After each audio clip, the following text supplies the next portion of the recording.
The good news is we have Nick and Eva here. The Speakmans are sharing their tips to try and help boost your mood and your happiness levels with our phone in today. I mean, we're talking about that. The puppies are scientifically proven to lift mood, even being able to parent an animal of some sort. Yeah, I think all animals are. I mean, we're cat people as well. We've got 5 cats, and it's just the same thing. You know, you cannot feel down if you're stroking a cat. Yeah, for sure. Lovely. Let's go straight to our phone lines. I know we've had loads of callers this morning. Good morning, Natalie. Hello, good morning. Hi, Natalie. Hello there. You're not feeling blue, are you? I'm not feeling blue, but I'm feeling overwhelmed with paperwork. I've got a ton of paperwork, really important, scary stuff, tax return, insurance, and I'm not doing it because I'm sitting here watching you and the puppy.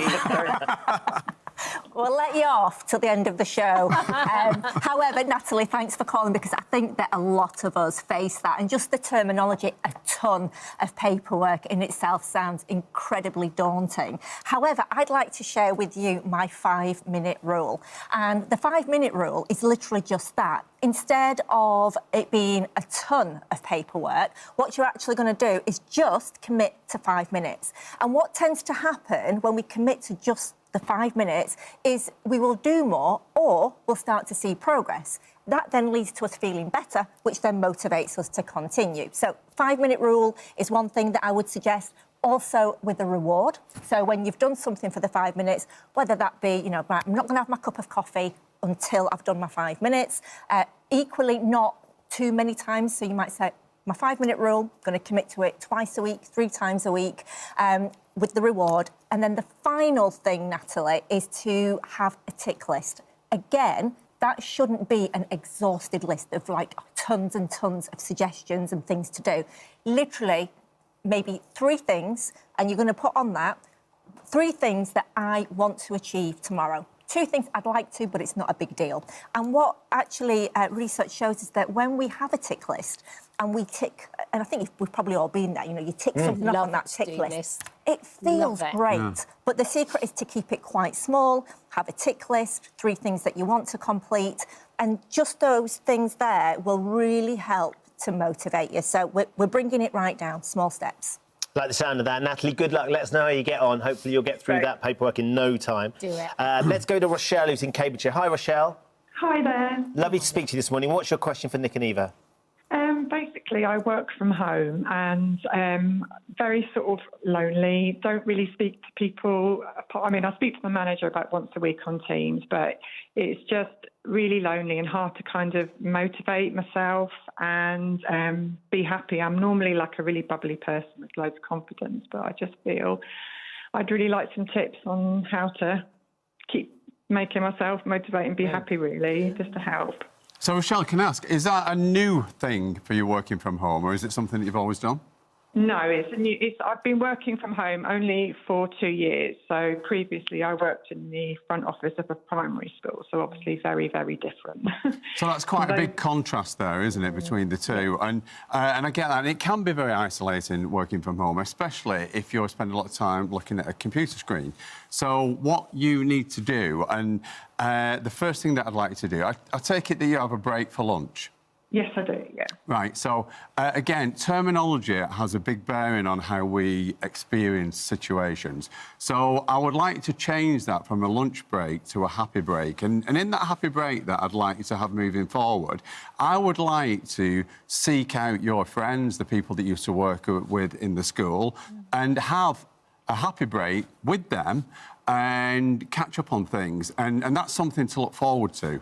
Yeah, and I think also if there's any way of changing your environment, whether that be going to the park, or with, you know, if you can take your work with you, and just have a little bit of time out and being out, coffee shop, park, just a different environment, you will invariably then cross paths with people. And a great thing that does help to lift mood is if you are crossing paths with somebody, acts of kindness, complimenting somebody, just a good morning, that might lift somebody else's day, but in so doing also will lift yours as well. And the last thing I would like to share with you is gratitude, because we naturally are fixers. So if you've got 10 things to do in the day and one of those things goes wrong, you will focus on the one thing that you got wrong as opposed to the 9 that you got right. That's just how our brain works. So we need to move that shift so you can start looking at how amazing it is being able to work from home. And I'd like you to write a gratitude list of all the great things that have changed for you for the better since you started working from home, and just keep reading that list. That sounds great. Thank you. Yeah, you're welcome. Thank you. Simple idea, that gratitude list, but it definitely makes a difference to Amazing. reframe Yes. the things that are causing issues and go, oh, just myself, actually, you know what, my commute's amazing now. It's amazing. A lot of people that don't work from home are sat there thinking, I wish I could work from home. Yeah, it's that human connection. Good luck, Rochelle. Of course. Next up, we've got Emma. Good morning, Emma. What would you like to chat to Nick and Eva about? Oh, good morning, everyone. Hi there. Morning. I broke my leg this morning. I broke my leg at the end of August, and complications with that ongoing. I've never really got back to normal. And then 10 days ago, I had surgery to repair my ligaments and my joint stabilised. And I'm stuck in bed, and I'm just so fed up. This has just been going on for so long, and I just can't really feel like I'm seeing any light at the end of the tunnel. Ah, bless you. So, a great thing, it's a great little trick, and that is just two very simple words, being but luckily. And if you end any sentence with but luckily, no matter how down you feel, that forces you to find a positive. So, for example, you know, I've had surgery and I'm stuck in bed, but luckily, being here means that I'm recovering. So using but luckily, it really is a great way of shifting your perspective. That's right. And you said before that you'd had issues with it, but luckily it's now stabilised. Yeah, and I'd also like you to appreciate, Emma, that quite often we forget, like, for example, have you passed your driving test? Yes. Right, OK. So, you know, we sort of forget the journey. But if you remember when you were learning to drive, at first you think it's going to be so easy, and then you start and you think, oh, my God, this is so hard. But then you nail it and you get there. And this is a similar scenario for you. You are going to come up, you know, you're recuperating to get back to your normal self.